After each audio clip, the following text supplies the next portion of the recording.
Right, welcome to today's meeting of Bingley Town Council's Staffing Committee.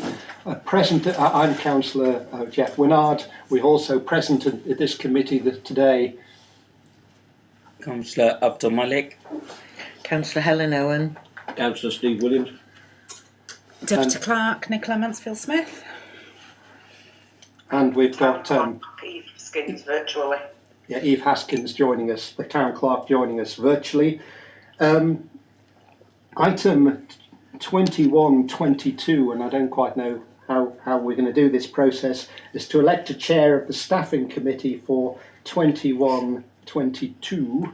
Have we got any? That's easier. I nominate yourself. And I second that. Are there any other contenders? No. No. You are duly elected, Jeff. Well done. Thank you. I'm absolutely delighted. We all knew how we. Absolutely delighted to continue in this role.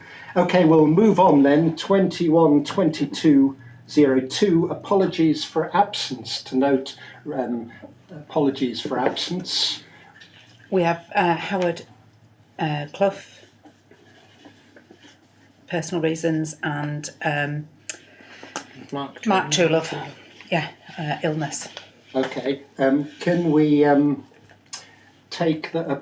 Can we approve those, both of them? Or do we have to do them separately? Separately. Separately. Okay. Can we approve the reasons for absence for Councillor Clough? Followed. Opposed. Seconded. They all are in favour. Yes. And the reasons for absence of Councillor Truelove? Opposed. Seconded. Those are all in favour of that as well. Disclosures of interest, to receive declarations of interest from councillors on items on the agenda. Have we received any? No. And to receive written requests for dispensation for disposable pecuniary interest. We haven't, I presume there's none of that. No. Okay, 212204 minutes of a previous meetings. Now, we have got minutes of the extraordinary meeting held on the 1st of April 2021, which are in front of you. Can we take those as a correct record? Yes. Proposed by Councillor Owen, seconded by... I had a question, Chair. Of course. More on processes. On the back end of it, it says the next meeting will be on. Yeah. Obviously, that didn't happen. So does that need amendment? To say that meeting didn't happen, it cancelled for whatever reason. The minutes are right. Yes, but the note at the bottom is incorrect. Okay. Well, I think to be honest with the committee, I think there's some issue. I believe that a further meeting took place, which was clerked by Tracy, our temporary clerk, and. I don't think it was a meeting which had too much of significance, but I recall a meeting, and I'm not sure that those minutes have ever materialised. Right. Yeah. That's my. Eve, did you try? You tried to look into this, didn't you? Yeah, we couldn't find them. We could find the agendas on the website, but there's no minutes on the website. But I think you and Helen could both vaguely remember going to the meeting. I think it was a lunchtime meeting over Zoom or whatever. I'm sure that was the case. But you and I looked through the agenda, didn't we? And there was no decisions to be made as such. It was more updates. So. Yeah. Well, I think we probably should. Should we deal with the minutes? The minutes we've got initially. Subject to Councillor Williams's point, the date of the next meeting would we insert when we think that last meeting was, or not?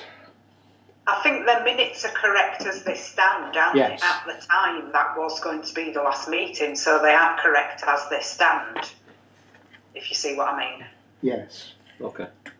Okay, in which case I will propose their acceptance, and can I have a seconder? Abdul, and the committee have agreed that those are the minutes. But I think it's just a matter of regret that a meeting, even if it didn't have any significant decisions, appears to have. Is it worth going back to Tracy to see if she has any record of this? Well, I suppose we could ask. We could ask. I'm assuming. I'll go back to her. I'm I'll assuming contact her. it was about recruitment of the town clerk. I'm assuming so, yeah. Yes, but I seem to go on. I think when we found at least the note we sent with the agenda, which we think was sent out, it didn't appear there was anything. There were no substantive decisions. I think it was more about reports back on progress and that sort of thing.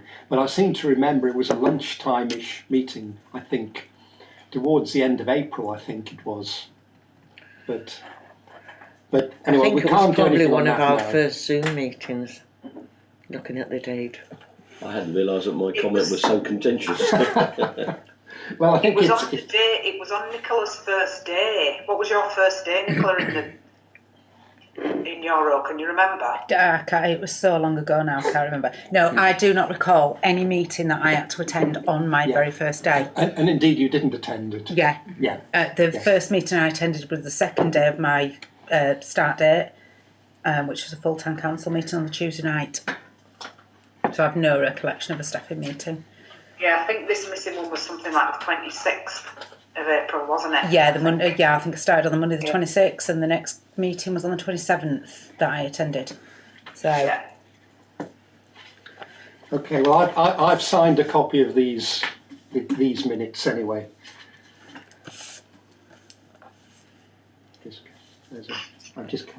Now I've signed a copy of the agendas. Have you got the minutes, Jeff? Have you got the previous minutes, Yes, Jeff? yes, I have. Okay, so if we move on, 21-22-05 is confidential items to be discussed under this item. To consider if any items on the agenda need to be discussed in confidence under item 21-22-13, following exclusion of the press and public due to their sensitive nature. I would like 21-22-11, the future staffing hours, to be confidential. I think that's reasonable because it would involve necessarily possible discussions of the actual people who are here now, which would mean there would be a breach of confidentiality, and it could also include details about people's rates of pay if we go down certain courses of action. Do you want a seconder for that? Yes, please. Seconded by Councillor Williams. Shall we vote on that? And all are in favour of that. The other item, I just wonder whether 21-22-10, a declaration of other employment, because again, I mean, arguably it's no one else's business but ours what other employment any of our members of staff may or may not have. I would second that then. So I would propose that and second it. And can we agree? Yeah. So we agree that those two items will be discussed in camera effectively. Does this? Yeah. So they'll be discussed later on in the agenda. Okay. 21-22-06 public participation. There are no members of the public here. Oh yes. Is he? Yes. You don't want to raise a matter in the public participation section, do you? No. He gets asked every time. Okay, so there are no public participation. 21-22-07 policies to review and adopt the following policies and procedures. And obviously some of these policies and procedures are existing ones which have been updated or re-looked at. So, item A, the appraisal policy. Has anybody got any particular comments, suggestions, or proposed amendments to the appraisal policy, which pretty much reflects what we do now? and it's a fairly standard approach to appraisal. Needless to say, it's important that all our staff are appraised appropriately, and indeed it links to the pay system as well, so it's important that that is done. Do we need a further discussion on appraisal policy, or are you happy with it, Eve? May I ask? Yes, it was one that I found on YLCA's website. I just amended it slightly. Well, it mentions the training and development policy, so we've got the training and development policy that we're looking at as well. I think I just amended it slightly that it didn't always talk about appraisal, but sometimes talked about reviews. Mm-hmm. Yeah. Okay. Well, I mean, I'm happy with this. Yes. I would propose acceptance to other colleagues. Can I? Those seconded by Abdul.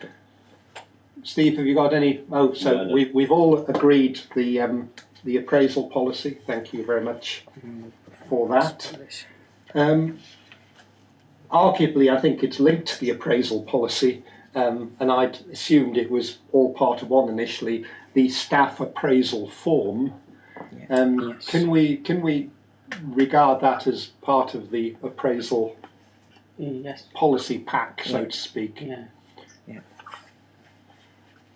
As ever, it's not so in practice. It's not so much what these forms say. It's a matter of how they're used and whether staff find them a useful tool for them, and whether we as when whoever's doing the appraising finds them a useful model to sort of follow.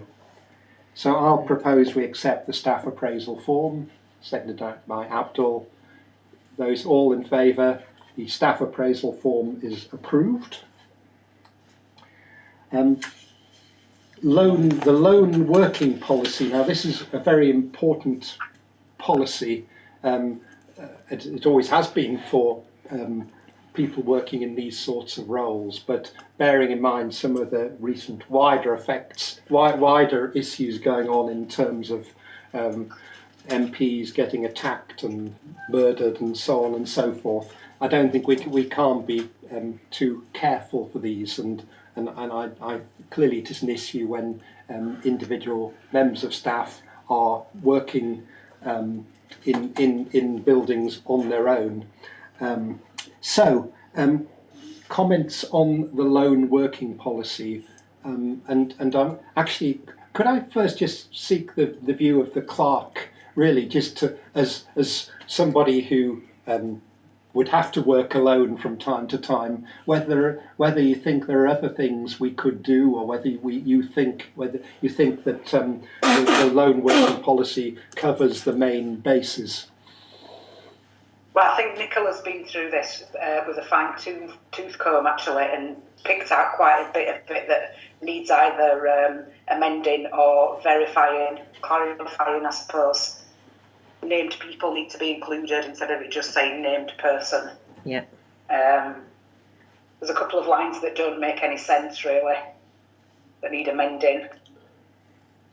Okay, well, I mean... I think they'll come out, Chair, as we go through it. Okay, right. Well. So, I don't seem to have a copy of... policy. Do you want a copy? Yes, sorry. Bear with me a second. I'll look at Abdul's. Shall we start at the beginning then, and we'll move through the policy. And Steve. I think from my point of view, looking at the holistic document, I think it could do with a breathing on to make sure that the tabulations make it easy to read. I think it's a very busy document with lots of 7.1s, and there's no differentiate between the title headings.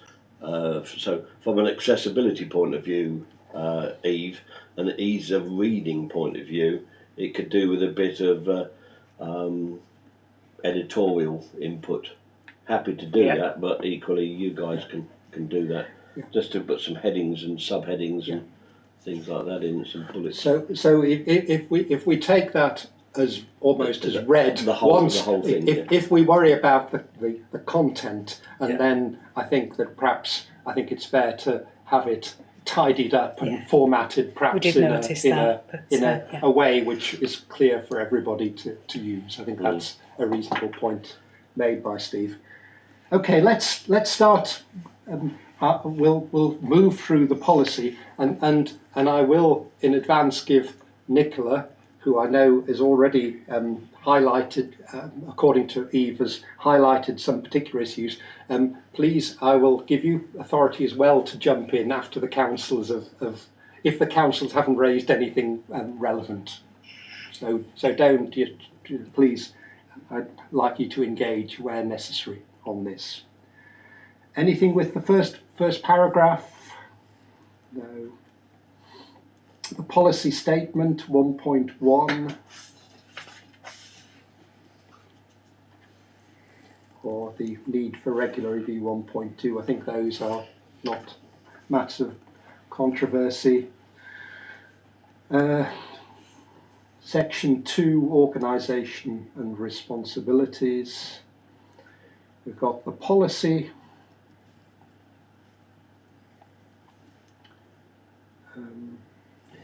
I think 2.1, Chair. 2.2 rather. If we're on 2.2, Yes. it should have torches, mobile phones, personal alarms, and torches, because later on it says carry a torch and personal alarm. So if we're going to be requiring that, I think we should petty cash up. That's fine. Yeah. 2.3.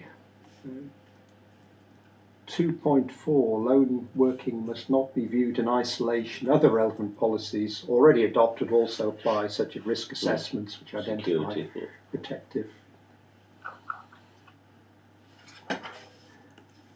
Yeah, because it mentions risk assessment, but it doesn't say, it's not supposed to say every policy, is it? It's just sort of saying that the other policy has to be seen in connection. Anyone want to suggest any amendments to that? 3, definition of lone workers.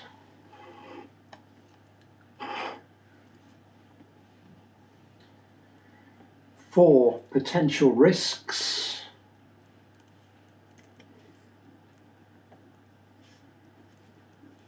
So accessibility by members of the public, requirement to lock up when leaving the building, poorly lit entrances, exits, being taken ill whilst working alone, lack of knowledge regarding health and safety procedures, violence or threat of violence. I think that encapsulates the key risks.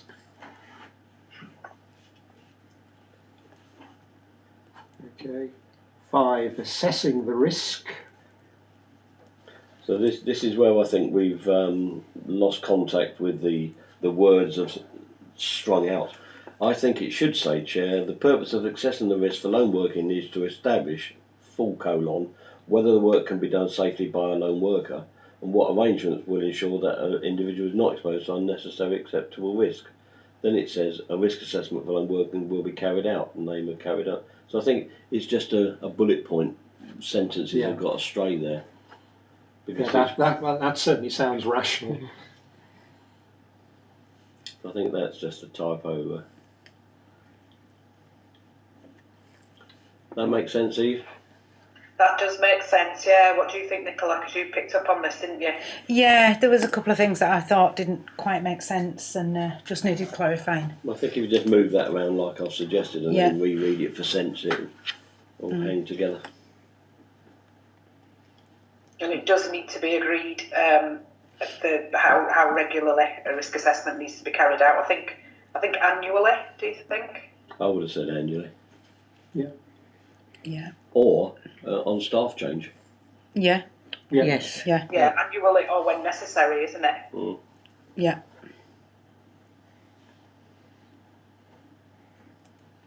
Yeah, because new risks new external risks could suddenly happen, which we obviously we don't know what Yes, they're going to there's do. always the danger that something will happen that we haven't foreseen. Yes, Yeah. it usually does.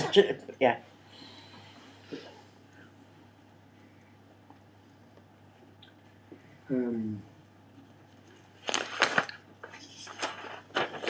Any further comments on the risk assessment bit? No. No? Just to clarify the name of the person carrying it out as well, I suppose it'd be town clerk or deputy clerk or both. Yeah. Yeah.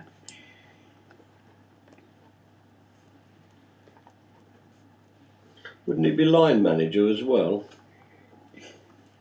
Well, that's the town clerk for me. Yeah, but who carries out the risk assessment for the town clerk? Line manager.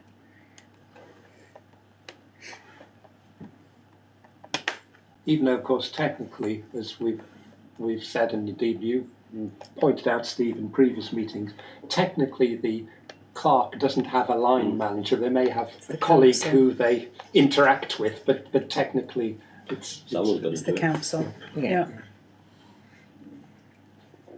Let's see, where are we? Paragraph or section 6, prohibition of lone working. Employees cannot work alone in the following circumstances: young people under instruction and training on machines, certain fumigation activities, unsupported access equipment, e.g. ladders. Which means you're not standing on your chair in there looking at that CCTV. I have no option. I mean, this is fairly standard health and safety and stuff, which hopefully in most cases our staff won't be carrying out fumigation activities, presumably, at least not yet. Item 7, responsibility in personal safety.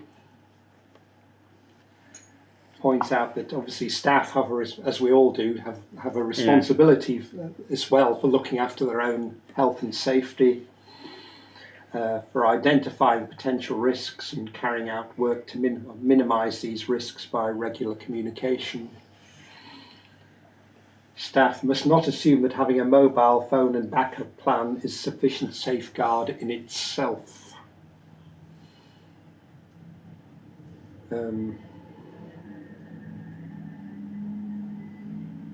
Staff must inform their line manager or other identified person when they will be working alone, give accurate details of the location, and follow an agreed plan to inform the person when the task is completed. This includes occasions when staff members are going straight home after a meeting or task. If a staff member does not report in as expected, an agreed plan should be put into action. So could that be a situation where perhaps we've got a meeting and one of you doesn't turn up and you're effectively unaccounted for? I think it more applies to the fact that once we've left, so if the meeting goes on till 9 and we leave, I think it more applies. I don't know if you agree, but it more applies to the fact that did we get home safe? Yeah. You know. One other thing I thought was when I was speaking to Ruth yesterday, and she'd been to the allotments. Does she tell you or tell Eve when she's doing that? Well, that's what we need to. She tells me. Right. I knew she was going there. Yeah. And you knew she'd finished there. Yeah. Yeah. So I was just checking because she does go out and about in that way. Yeah.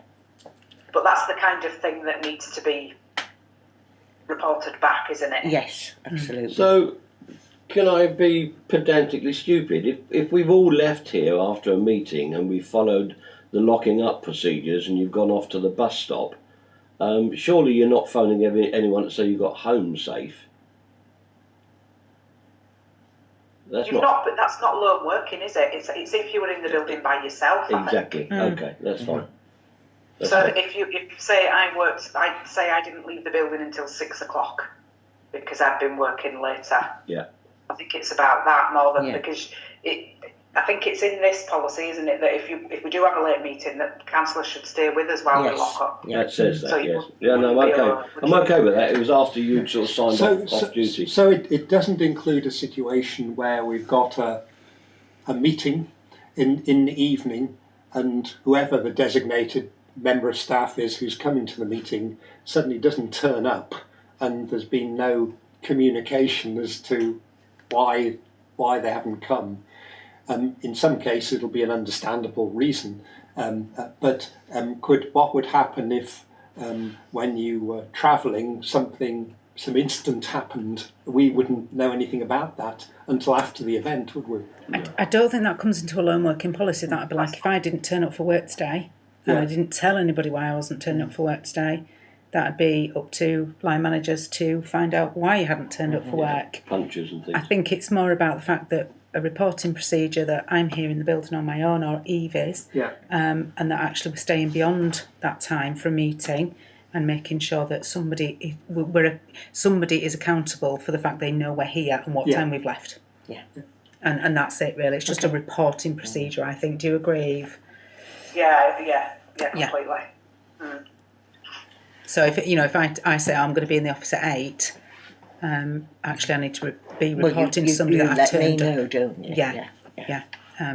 So somebody just Which knows is that what you're on your own. happens. Yeah. Okay. Section 8, procedures for staff working at fixed. Sorry, can I just ask about 7.6? If a staff member does not report in as expected, an agreed plan should be put into action. What would you think that plan should be? Well, if I... it goes on to that later on, doesn't it? 13, 14. Right, okay. Yeah. Okay, 8, procedures staff working at fixed bases. There's some suggested new wording in 8.3. And clearly this is one of the, I suppose, the potential risks that people here, that members of the public or contractors or anybody else will be uninvited guests, shall we say. Yeah. So if I tried to word that but didn't do it very well, but I was trying to put myself into a potential situation. What would you do? So and I don't really know the answer. So greet members of the public in the lobby area, take your phone with you, have the main door open and the inner door closed until you feel secure. If in doubt, leave the building and call for help. But as Nicola said, if somebody's standing in front of the main door... Safest place is in here. What do you do? Yeah. Which happened to me with the guy that was really drunk. Yeah, well, the safest place is in here if he's outside. Yeah. The worst thing you want to do is go out with him. But you don't know till No. you see this person. So in my situation, the guy at the door was the door very well dressed, very well presented, had a suit and a tie on. So, I opened the door, he was still in the lobby. I was like, how can I help you? And he was like, I need to speak to somebody. So I opened the door, he walked past me, and then I realised he was actually like wobbling off the walls, realised how drunk he was. Yeah. So I let him come into the building and I stayed by that door because there is no other escape. So there's no other way out of here. Yeah. Unless you climb out of a window. So for my own personal safety, I did have my phone in my pocket because it's always in my pocket. I stayed by the main door because I just thought if anything happens, I'm going. Away, I'm out of here. So it's a difficult one. I calmed him down. He demanded to speak to his local MP. Calmed him down. Wrote something on a post-it note for him, but I stayed by that main door. And it's difficult to then to judge somebody in that lobby area. He was he had a smart suit on and a tie. He was very well presented, so I thought, a member of the public. He'd clearly just come from Wetherspoons. Well, I think the first thing Eve and I spoke about was some, because I've done training about personal safety, anger management, how to sort of calm somebody down, and that classic, let that you stay by the door, let them in, welcome them in, you stay by all those little things that we so training's a good one. How about the intercom? Isn't that what it's for? You do your interrogation by the intercom and not open the door until you're satisfied that he isn't drunk. Yeah, he was well presented and he spoke quite well. You didn't use the intercom, did you? You just went and opened the door and said, "Can I help you?" No, because he actually knocked on the door. He didn't actually use the intercom, but... That's what I say, you could go up and point at it. But can you tell through an intercom that somebody's that drunk because he can't actually stand up? I don't know. And you can't tell if somebody's violent. No. This is the... you can't see the gun or the knife in the hand that they're holding below the intercom. Well, I think the point I'm making, there's no mention of the intercom in this document. No. And that's what it's there for. I think an intercom's okay until you've got somebody looking through a window at you. and a member of the public as well, and they're knocking on the door, I think it's quite rude to then say, oh, press the buzzer. It's a difficult Yeah, one. but it's there for your protection. Well, it is, but Yeah. the council should be here for our protection, not just an intercom. Yeah, I know, but we're not using the intercom. There's no reference to the intercom, which is a key point of our defence, Yeah. and it's just not mentioned. So rather than opening the door and saying, "Can I help you?" I would say, "I'm not letting you in till you talk to me on the intercom, and I've assessed your risk." That could be a good point. okay. But And if then they you say, speak to me "Bugger quite off in." nicely, I'm going to let them in. Yeah, yeah. And I'm still going to be sat there as Yeah. they come into the building. But then you've got the panic alarms, all that sort of stuff. Yeah, and therein lies another problem, because if I press the panic alarms, who's going to come out? Yeah. Well, Yorkshire security systems. Yeah, about 5 hours later. Yeah. Was that right, Eve? It was like mid-afternoon. Yeah, when you ran over it with your chair. Yes. How long was it? That was about 10 o'clock, and they came out about 4. Yeah. We do have numbers now for certain councillors. Councillor Owen, Councillor Winard, Councillor Good have given numbers so that they can be on the list. But it's how quickly somebody would come out to the guy who's in our office. And I've got no means, either of us have got no means of escape. You're meant to position yourself so you're near the door. How are you going to get to the panic alarms? Yeah, the panic alarms are there, the door's that way. It's problematic. It is. It might never happen. It's probably an unlikely scenario, but it's worth considering. It was an unlikely scenario that David Ames would get stabbed in his constituency, wasn't it? It's. I think that should say definitely greet people via the intercom, and do not open the door till you're satisfied that it's a bona fide reason for a thing. And if in any doubt, press the person or threaten to press the personal attack Because button. though, of course, press it we anyway. accept that doesn't solve every risk, but it certainly, I think, perhaps should be mentioned in the document. I mean, one of the things, again, this is when we were talking about facilities management, is do we need to change those doors so that they're glass doors, so that somebody outside can see in? So that if you were there, people could look in. That to me would be much safer. Would it though? So if somebody can look in and see, actually, there's somebody in there on their own. That might make matters worse, mightn't it? It might do. No, I just meant from the lobby. Not only from a health and safety point of view, I think from a visual amenity point of view, we should change those doors away from a toilet to modern UPVC with our logo on it. And I have it in mind to raise it at the F&GP, but what with other projects pushing their way forward, I've been reluctant. But But I do think we should discuss that's what the it. 20 grand reserves for the hub is for. I think we should dive into that. To me, I would feel, if I were you, if I did meet somebody in the lobby there, I'd feel safer if passers-by could look in. Yeah, I totally understand. Because they can't look right through here. If we had better doors outside, could we have a secondary intercom system? From the outside doors. From the outside to the outside, so they're nowhere near. That has crossed my mind, is that they press the buzzers on the outside, and then you can Or just determine. the one we've got to the outside. Ring doorbells and things like that nowadays. I mean, you can never account for the guy that might have a knife or a gun who is so charming and you let them in. You can never account for that in any building. But we have to. We don't have to just be seen to try and alleviate every risk. It has to be sort of a positive action, doesn't it? I mean, for me personally, and I know I'm sure he agrees, to have an escape route at the back.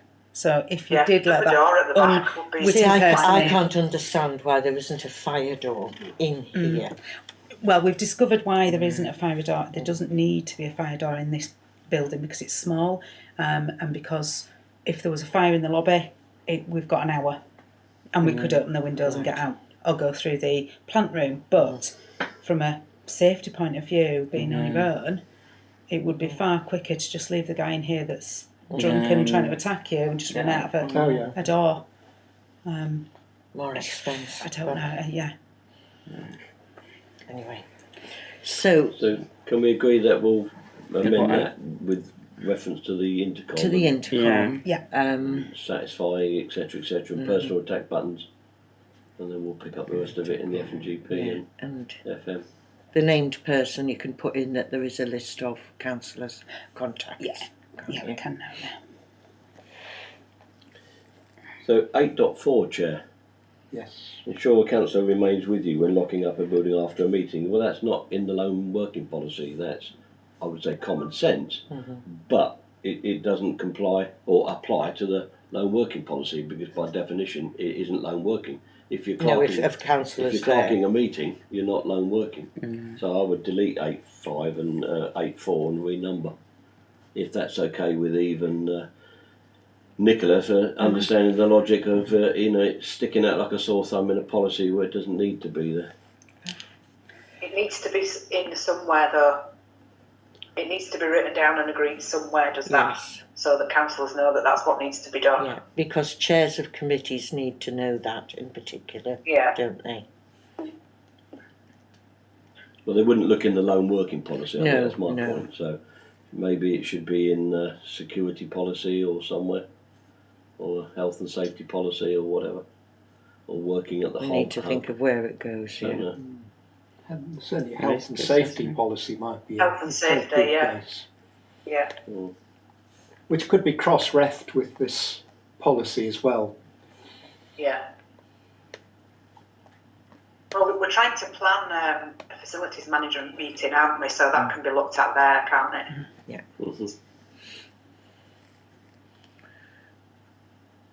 Anything else on 8, the various points in 8? We've got the carrier torch, which we've mentioned previously. So 8.7, named person number, presumably for you and Ruth that would be Eve.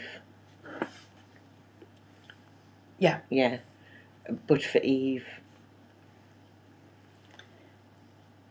It could be. Well, it could be between the three of us with an extra councillor number. But chair of staffing committee or chair of council on the 14.4. yeah. So it could be them, or it could be one of the three councillors It you could be, mentioned earlier. Yeah. So, I don't know.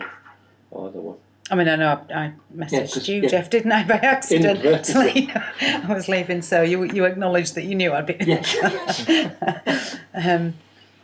So it can be anybody, really, Yeah. as long as somebody knows we're here and we're leaving. I think ideally we want 2 or 3 people there, because I mean it'd be no good if, say for example, Somebody's I was in a on meeting holiday, in Bradford and I only saw a text 3 hours later or something. You see what I mean? So perhaps need a.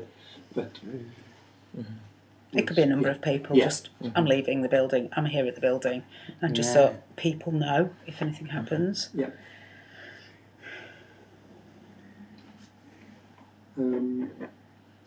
9 is procedures for mobile workers working away from their But fixed. that's like Ruth going to the That's allotments we Ruth, talked yeah. about Yeah. earlier, I guess. And if people are coming from here to a meeting in Gilstead, Yeah. for example, or if one of you was going on a training course or something like that, you know, a physical training course or a conference or something. I mean, we do. Ruth does let me know how long she's going to be and when she's expected back and everything. So we do adhere to this already. We're still doing virtual training, so it doesn't really apply there, does it?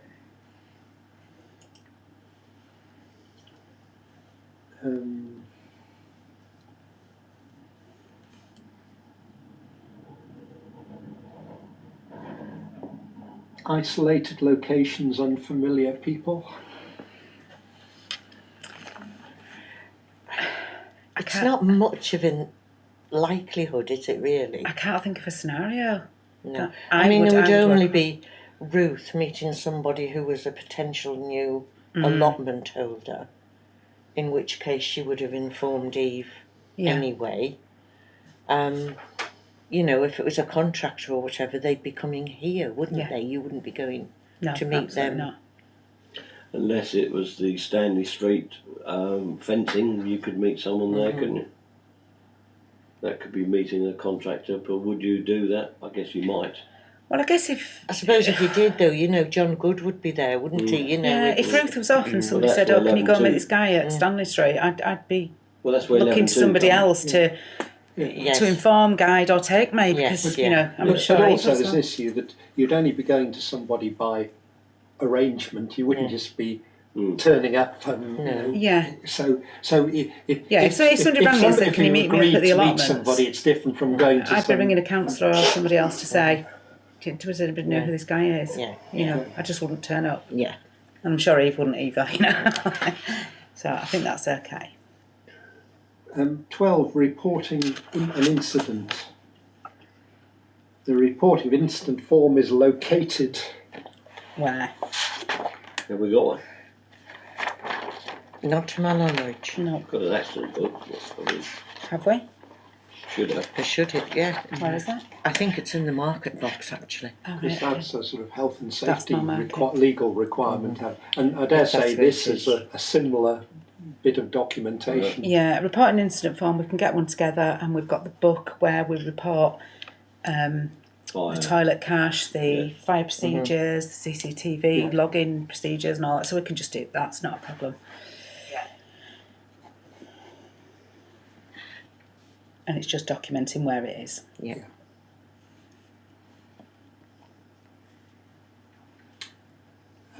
13.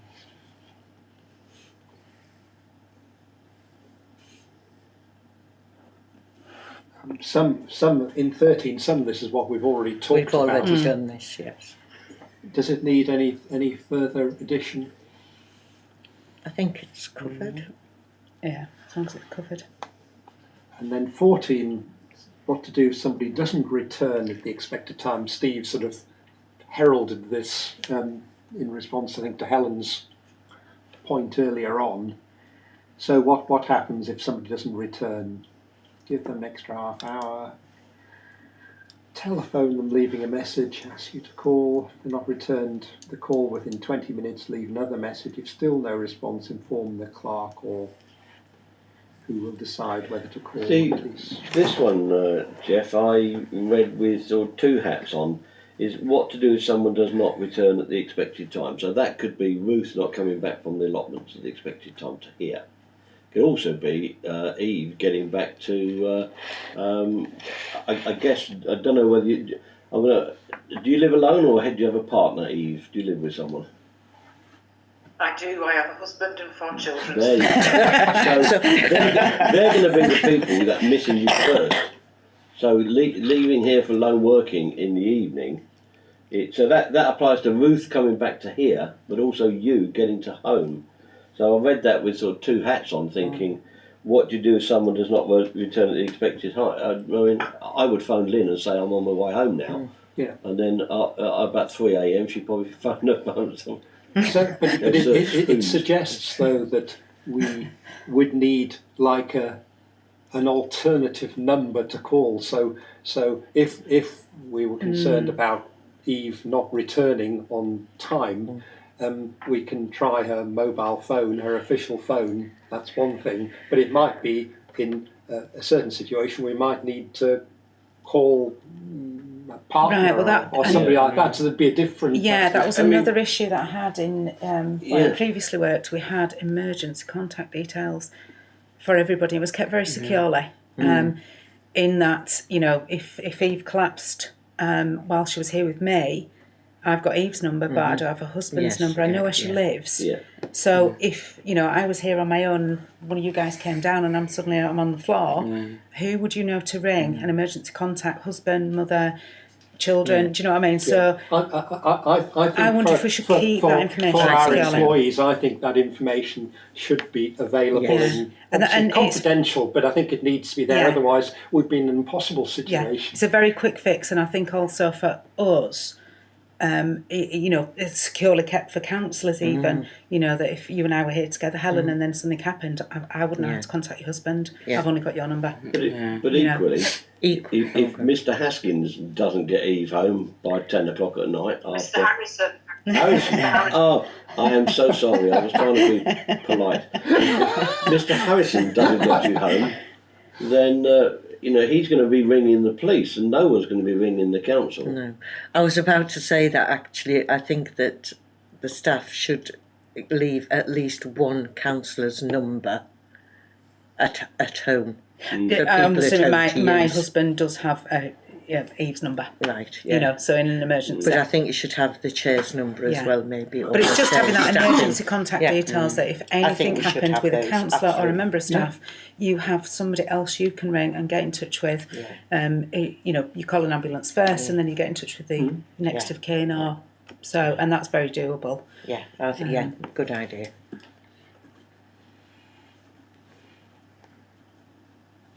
Emergency service information.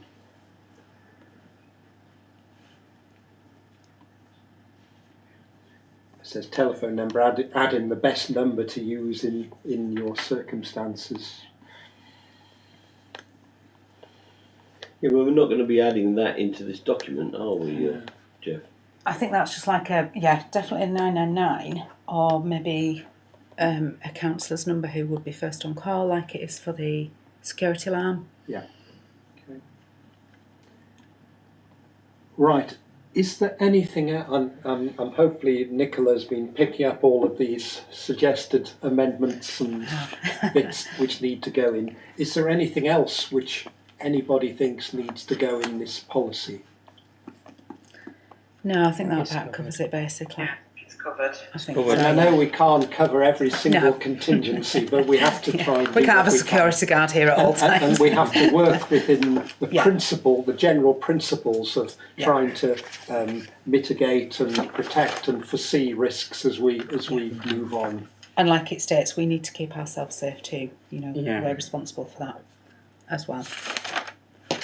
So, on the basis of the various adjustments, amendments, which of course we will only be able to see when they're all actually incorporated into a document.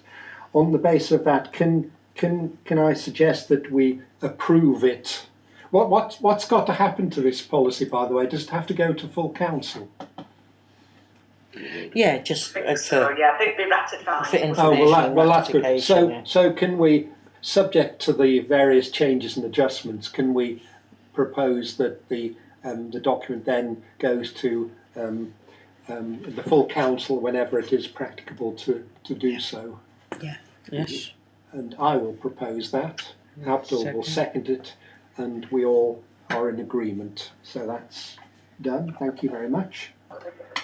And then the final policy is the training and development policy, and I believe this is a sort of Sorry, what about the lone working risk assessment Oh. checklist? The tick It's boxes I mean, it's tick boxes. Who is going to complete that, really? with the line manager, Yeah. whoever's in 14. Oh, we've actually the risk assessment. It was 5.2. Whoever was named in 5.2. I mean, it is a tick list that, when the policy's reviewed in a year's time, needs to be. Yeah, but The it's two go together, don't they? Yeah, yeah, that's true. So maybe 5.2, Jeff, should say a risk assessment will be carried out weekly, monthly, yearly by using the tick sheet as Appendix 1 and Appendix it to this. yeah. I think that would make sense. That it's Then it likely covers- part of So the the policy and the tick sheet become Go one together, thing yeah. and get reviewed Yeah. next year in the same time frame. Yeah. and if I'm a designated person to do that for the town clerk, I'm more than happy to come in, Eve, at some agreed time, and we can go through the risk assessment in your case, if that's required. Yeah. Okay. Right, training and development policy, which is item E. This is a policy which we introduced in March 2019. Even if there's nothing wrong with these policies, they should be regularly reviewed. Is there anything on this policy which we think needs to be adjusted, or any additions? I mean, it seems a reasonable as ever with all organisations, you can have perfectly reasonable policies. It's a matter of whether they actually used in practice. But the policy itself seems reasonable. Anybody got any suggestions?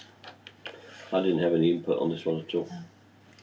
So, Okay, in which case, can we have a proposer for it? Councillor Williams, seconded. Councillor Abt, unless Helen's going to suddenly... Yeah, I was just going to say, it's 213, sorry, it just the council will undertake a biannual training needs analysis with councillors. On completing this, the results will be collated, reviewed by town clerk and shared with the full council. So do we need a date on those? You know, is that going to take place in May and September? So run that by me again. It's 213. Yeah. The council will undertake a biannual training needs analysis with councillors. Well, that's an interesting. On completing this, the results will be collated, reviewed by the town clerk and shared with full council, who will agree overall priorities taking account of the agreed budget. Does that refer to training for councillors or training for staff? For councillors, because it's in the councillors section. In the So councillors. that's an interesting turn of events, because up to now I've always seen training for councillors as voluntary. Well, I think it is voluntary. It's not saying that they have to. But I think it's suggesting in its most basic form that periodically councillors will be asked what they think their training needs are, and if... So it's not specific then to individual councillors, like well, councillor X, Y and Z, you need to go and do something. Oh no, I think that councillors would be asked to self-declare, I need a training course, some training on, I don't know, finance or whatever.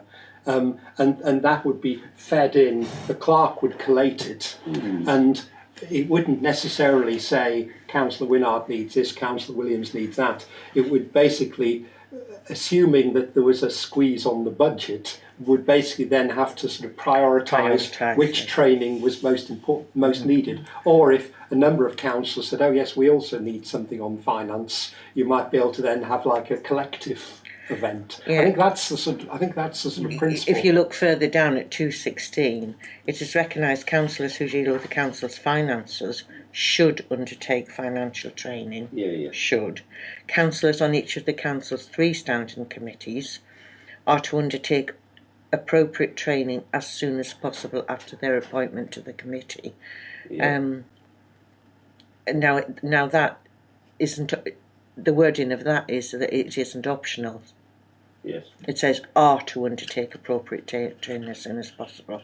Councillors are responsible for ensuring they remain up to date. So I've been a councillor for 2 years, and I haven't had anyone sat down with me and look at a training needs analysis. And we've got Councillor Barton, who raises every single planning meeting about planning training. From Bradford. So that would be picked up by that. So that's something that hasn't been done in the past. So what I'm saying is, because this says a biannual training needs analysis, when will we do that? How will we do it? Well, I think the only way it can be done is by some circular out to councillors asking them to self-identify their needs. Need a spreadsheet.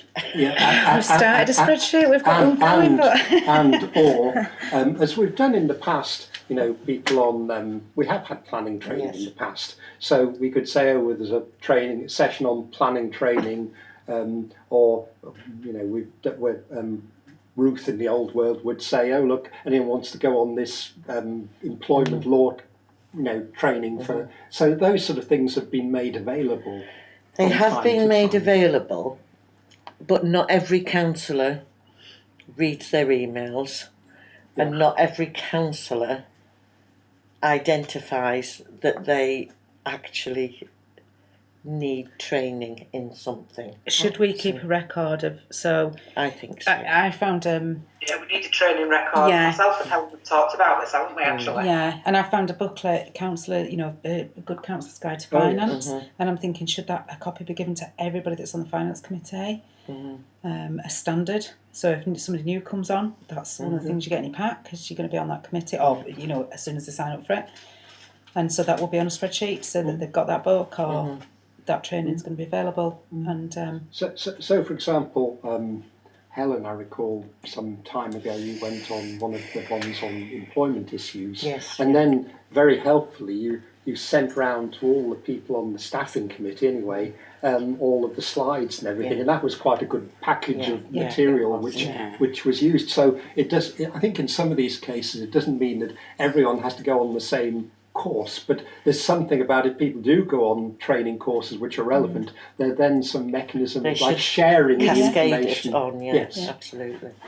but yeah, we can organise a spreadsheet to keep track of who's done what, why, when, who's on what committee, and I'm thinking June and December, Right. because you've got elections in May. Yeah. So new councillors coming in May would be their training needs analysis with them, depending upon what committees they want to stay on. And what they've done before as well. And skills. And if you do it in December and they've gone on a committee in June, you could just a gentle reminder say, look, you haven't done this training yet, but Yes. you've had 6 months to do it. Yeah. So maybe you should. Yeah. So that's something, do you think, for December full council? Yeah. Yeah. Because it needn't. I mean, it needn't be an onerous exercise. Because to some extent, councillors will have to self-declare what they think, what if anything they think that they need. As Steve says, notwithstanding what it says in here, I don't think you can force any councillors. I don't think we're in a position to force any councillors on any Teams. training. Yeah. Teams training. You can't, but you can. It's the carrot really, rather than the So stick. shouldn't this document or list or whatever say this is what you should have if you're on the F&GP, this is what you should have as a maybe. councillor, this is what you should have It's recommended. For teams, for List of recommended training, recommended training. And it's important as well, particularly for new councillors, that training they get right at the beginning of the process about what's expected of them and the code of conduct type issues and all that sort of stuff. Yeah, because it does say at 219 all councillors are expected to attend code of conduct training where it is made available. Well, again, all councillors are expected, but nobody can be made to. But you want to create a kind of an environment where councillors recognise that it's for their benefit. That these training opportunities are for their benefit, not some kind of diktat. You must do this. Yeah. And occasionally in the past we've found when there's like common issues of need, including code of conduct, but I think there's been other things planning, where we actually bring somebody in and they do a session for the interested councillors, in Bingley, which has worked reasonably well in the past. And Abdul. on when I used to work for Alzheimer's Society, they had a educational portal, so you can go and there's list of online courses. You can go and learn whatever you like, and you can pick and choose. And same with the trade unions as well. It's called TUC. So if you log in there with your membership number, so there's several trainings, wherever you find it is interested for me. Oh, and indeed in Bradford Council we're overflowing with training courses available online And I mean, real. Eve shares everything that YLCA offers. I suppose the concern is that councillors don't bother to read it really, which is why it would be a good idea to have a list of, if you're on this committee, this training will help you. And maybe it'd be better coming from us instead of just forwarding an email that's generic to everybody. Is to because we target do those tend to get a bit councillors. overwhelmed with emails. Yeah, absolutely, and just say, look, this is training course has come up. Would you let us know if you want to sign up for it? I think a personal approach. Okay, sorry to kind of hold that. That's okay. So, notwithstanding that change, shall we propose and accept it with those changes? With those changes. Proposed Steve, seconded Helen. Those in favour, we're all agreed. So the training and development policy is agreed. Okay, 21 2208 appraisal issues to agree the following. A, appraisal review dates for the town clerk, deputy clerk and admin officer. As my understanding is that our appraisal system requires that there is an annual appraisal on the anniversary of you joining the organisation. So they're obviously, or as when practical around those dates. And our appraisal policy also says that there should be like mid-year reviews in the middle of the, after 6 months in, to enable sort of update review, and if there's particular issues which the individual or the employer wants to bring to the people's attention, they can do so. The other thing I'd just say before getting to any of the detail is I think I hope we're an organisation that the people who are line managers have regular and ongoing contact with the people they work with, and if there's matters which would be I don't think you should be waiting till an appraisal review or the full appraisal before raising them. And I think it's generally good practice that there shouldn't be surprises in appraisal meetings, because ideally you should be having an ongoing conversation with the people who are working with and responsible for. So I think that's very important, that we don't everything doesn't just have to wait till these particular dates. So, appraisal and review dates. Eve, do you want to? What have you got to say on this? So where are we up to, so to speak? Ruth's been with the council for almost a year. I think it was last November, wasn't it? So she's actually got her annual appraisal tomorrow. Right. We've assumed that the forms and everything will be accepted today, so we've used all the appraisal forms. So that's tomorrow. Both myself and Nicola would be due a 6-monthly review rather than the annual appraisal, so we can set objectives, etc. And we still need to arrange those, but we just need to arrange those for as soon as we can. Yeah. Okay. So we can do that, and just to. I think the other important point is about appraisal.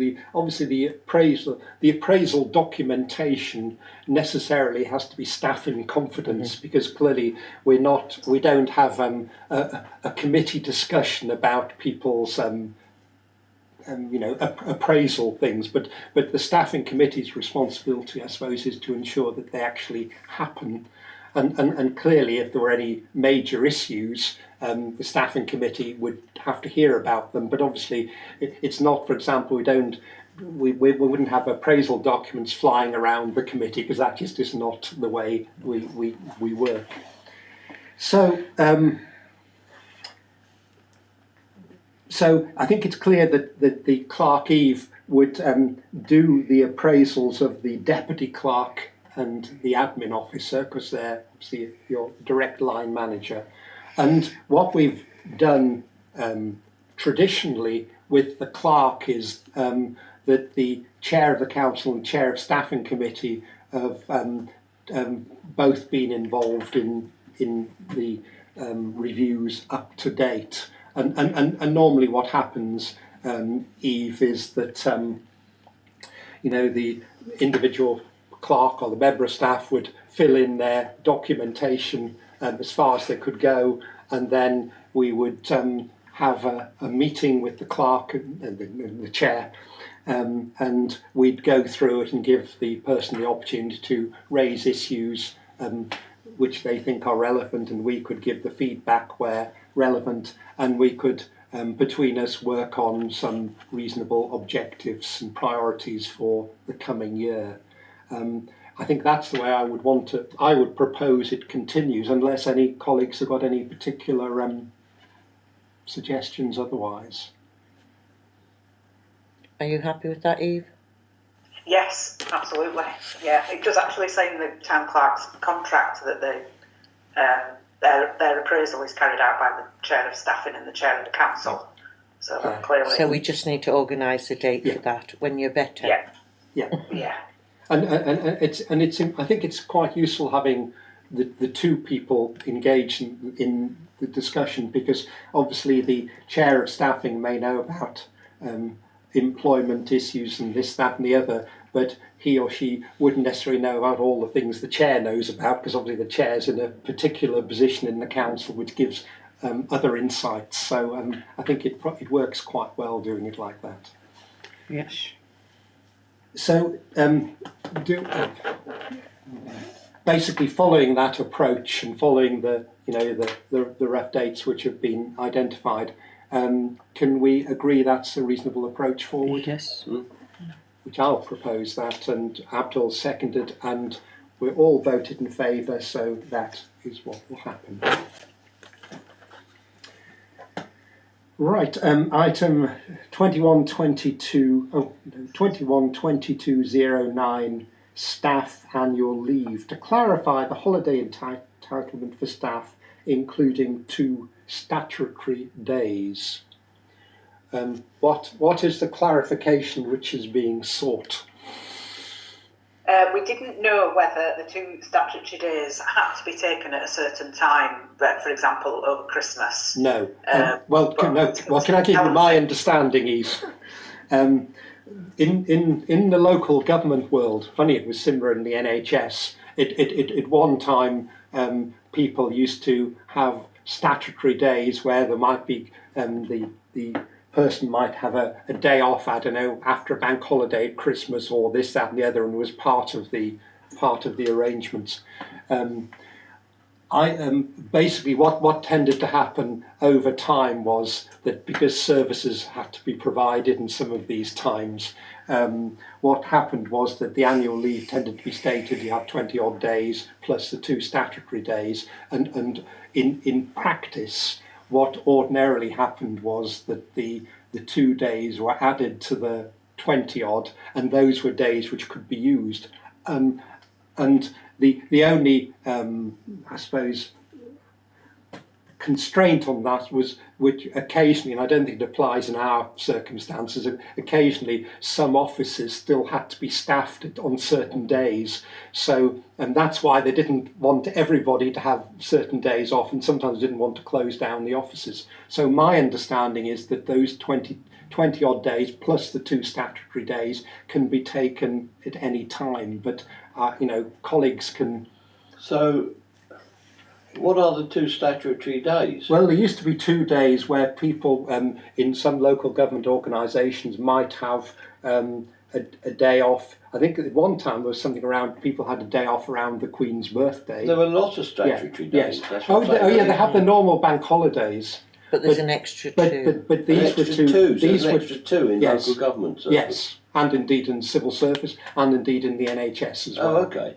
So the issue is, in the old days there were targeted at particular days, Yes. but then when that became less practical, You we know, just, a Bevin Day or something. Yeah, and yeah, I think yes. the Queen's birthday for civil servants was one. We used to get a half day off on Maundy Thursday afternoon as well, but that was eventually swept away, and those are just added to your annual leave, really. And in many ways it would be easier just to say your annual leave entitlement is X and just come up with a figure. I think moving forward that would be a lot more straightforward, because I think the concept of statutory days in the public sector sense is old-fashioned.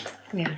It makes no sense to me, but if you say so. Yeah. Well, I think, and it makes no difference to the organisation, because the, No, I thought we were talking about Christmas Day and Boxing Day. no. These are just 2 days which in local government there were extra 2 days on top of the bank holidays, which were. Was it a case of your 2 statutory days you could take and you could never sort of claim back, and if you didn't, so if you didn't take all your holiday entitlement, you could lose it or carry it forward, but your statutory days were fixed? Well, yes, they were. Yes, you had to take them in that the year. old days, that was the case. But I my strong recommendation is the modern way of doing it is that you have effectively these are 2 extra days which you should take and. I'm good with that. but it's not new leave because it's already there. You already got the 2 days in the contract. Speaking of which, I don't know whether this is the time to raise it, but has any thought been given to the days between Christmas and New Year? Well, Because- that's what we wanted to clarify Because as there's well a bank here, holiday. actually. Because just to clarify the holiday entitlement for the staff, including can we all take off the same days at the same time? Or would you expect somebody to be manning the building, as it were? A woman in the building? Of course. Yes, because Monday and Tuesday after Christmas are bank holidays, and then you've got Wednesday, Thursday, Friday, Yeah. and then New Year's Day is Saturday, I think, isn't it? Yes, the Monday will be bank holiday as And the well. Monday will be bank holiday as well. So, do we have a So would all three of policy? us, for example, be okay, all three of us taking the Wednesday, Thursday and Friday off all at the same time? So in effect, it shuts down Yeah. for a week at Christmas. Yeah. In Yeah, effect, basically. or would you want? So in which case you'd use 3 of your annual leave? days leave. Yeah. Yeah. I mean, as colleagues may, I don't have a problem with that because I it's don't have a effectively problem with dead time. And I don't have a problem with that. No. I don't think people will be queuing up to do business with the town council on those days. No. Well, you And never in know many if the ways Christmas it's trees fall helpful. over them. I think in many ways it might be helpful for the council because effectively those days leave are being taken and effectively fairly dead days anyway. It might well be that the clerk doesn't want to take one because they're finalising the budget or whatever, but I don't think, that's going to be entirely your choice, I think, Eve.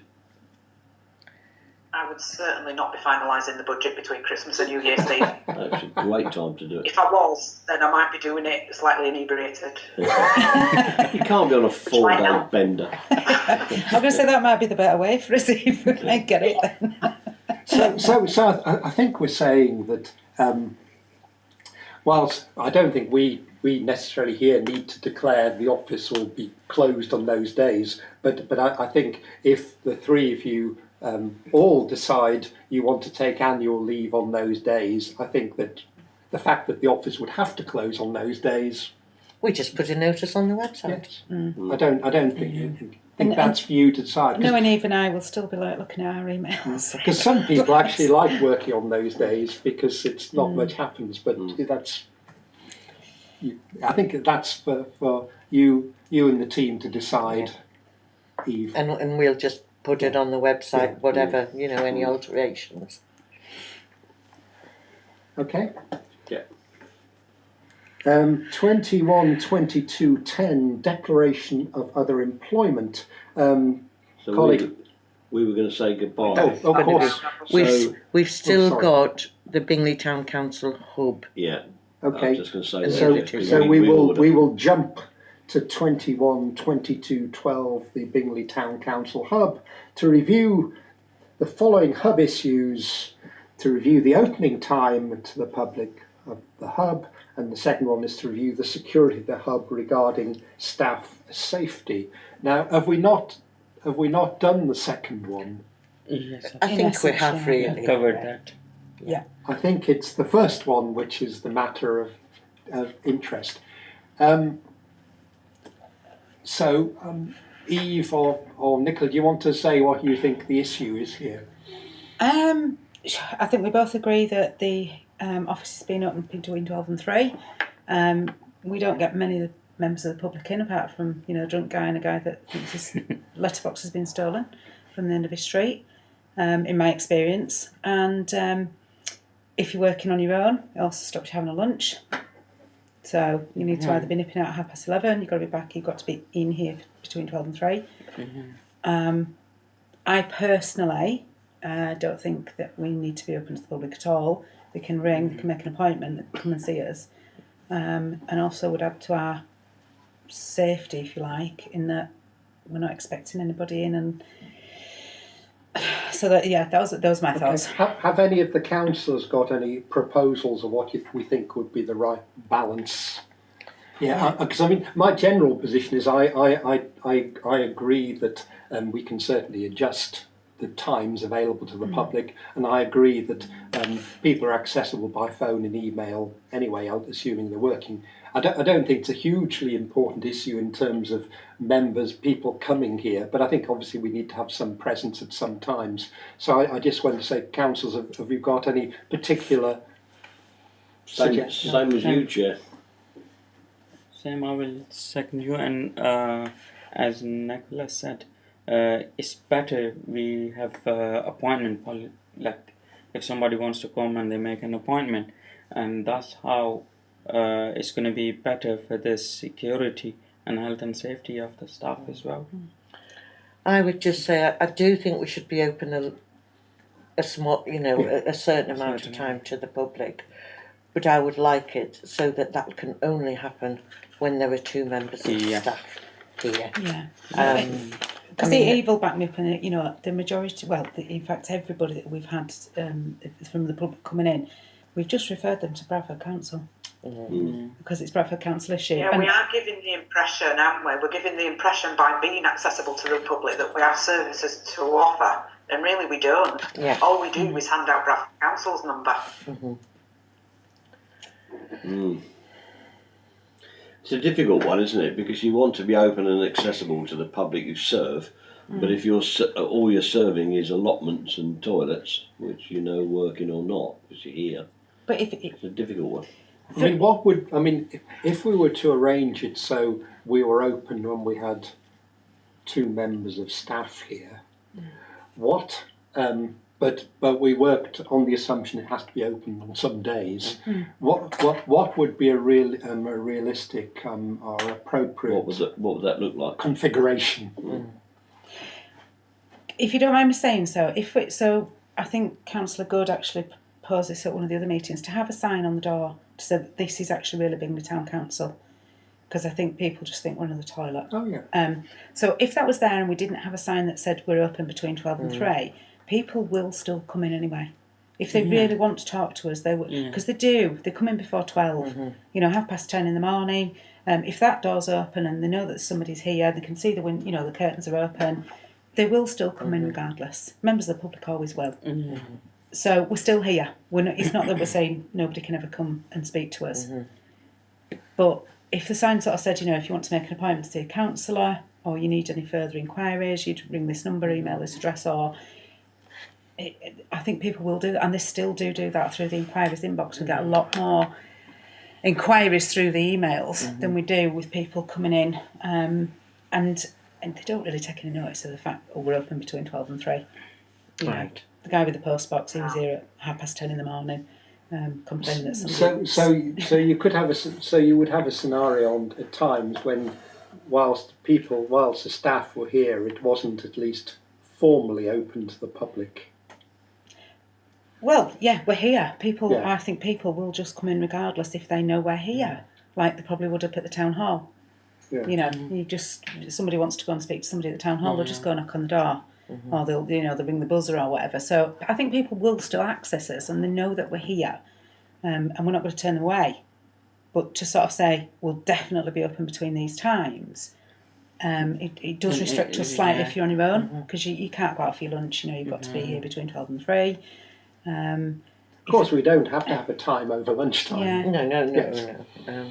But I think if you're more, I know I don't know how you feel, Eve, but I think if you're more advertised appointments, if you want to make an appointment to come down or ring or email, they'll still access us. But actually, I think you'll just get the members of the public just walking in anyway if they really want. They know we're here. No, I agree. I agree. And then if people did ring to make appointments or email to make appointments, we could then make sure that there'd be 2 of us in. Which we do anyway. Contractors, so we're definitely here between these times. We're definitely both here on Monday. If you want to come in on Thursday or Friday, then just give us a shout. Give us a ring or email us to make sure we know what time we're going to be in, because we've got a late meeting the night before. We can then come in a bit later the next day. Clearly, I think that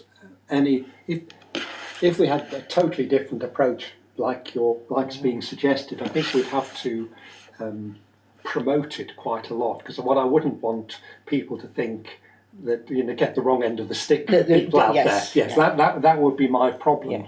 But if there was quite a lot of promotion about you can book appointments and this, that and the other if you need to see them. I think that would be the way we could deflect that criticism. I suppose that's... I get far more phone calls. I'm sure. Then I get people coming in the I'm building. sure you do. Yeah. Yeah. And I think to some extent the concept of the council office being open to some extent is a presentational thing as much as Yes, something yeah, it's a PR in thing. terms of actually Yeah. doing stuff. But I suppose it's a matter of how you get that balance. I don't want people then start saying, "Oh, we're." They've got that office and they Yes. never open the doors. Yeah. Yes. What do you think, Steve? I agree with everything you've said, all of it, because you want to be open and accessible. You want people not to say what you've just said, but there's staff safety. We don't do anything rather than feed people to Bradford. It's all everything everyone said is the same. So it's a matter of steering that course through the choppy waters to get where we need to be. Well, we can always change. We can always review it if we fail in our mission of advertising what we're actually talking about, and people do have an issue with it, and there was a social media kickback. We can review, can't we? But we'll always be here. If somebody comes in What I and knocks on don't the want- door, we're here. What I don't want to do is to drive the numbers of staff up just because we have to be accessible. That's not what I want. Maybe it would be a compromise to open, at the same times as it is now, between 12 and 3, but just on 2 days a week, like on Mondays and Wednesdays, for example. Yeah. Or even 1 till 3. Yeah. Well, definitely Mondays and Wednesdays, and actually mostly now Fridays. There's 2 of us here. Eve's with Ruth on a Wednesday, and I'm here on a Monday. Toilet money. I've been coming down on a Friday more often now. I must admit, I like the sound. I think that's a sort of. I think presentationally it would be better if we could say that. Yeah. But at the same time, basically put out stuff saying, the council. As we do on the website. It all accessible. If you want to raise issues, you can contact either by email, or you can book an appointment to come and see either an official, or if it needs to be a councillor or something like that. That needs to be our kind of at the top of the website, doesn't it? Yeah, we can. I think, is it currently at the bottom of the website?